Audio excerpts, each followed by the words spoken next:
ভিক্ষুক রাস্তা দিয়া যায় আর জমিদারের পুত্রবধূও যায়। একজন সামনের থেকে আসতেছে, একজন সামনের দিকে যাইতেছে।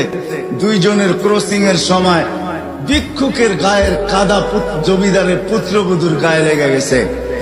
সে দুনিয়া আন্ধার করে ফেলছে, স্বামীকে ডাইকা নিয়ে আসছে, বলছে ভিক্ষুক আমার কাপড় নষ্ট করে দিছে।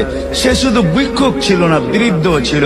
বৃদ্ধ ছিল না শুধু, জীর্ণ ছিল, শীর্ণ ছিল, শরীরে কাপড় ছিল না, ফাটা চিরা কাপড় ছিল, পায়ে জুতা ছিল না, পেটে ভাত ছিল না।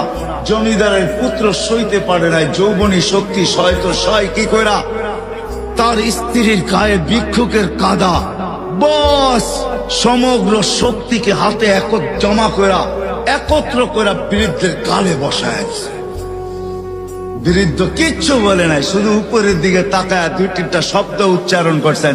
শব্দগুলা হলো ইয়া মাল্লাহ তারা হলো ওয়ুন, ও আল্লাহ চোখে দেখা যায় না, ও তারা কুল্লা শাই তুই সব দেখিস, ফারা তারা মা বি তুই কি দেখিস না আমার সাথে কি ঘটতেছে, এটা কি দেখিস না?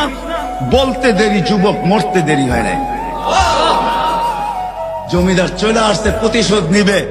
বৃদ্ধের একদিকে মুস্কি হাসি, একদিকে বলতেছে প্রেমের খেলা এমনই হয়। জিজ্ঞাসা করছে কিসের প্রেমের খেলা রে?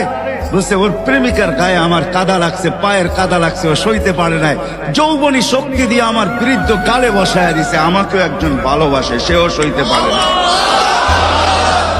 সেও সইতে পারে না। ও তো থাপ্পড় দিয়া খেলতো, সে জান নিয়ে নিছে, জান।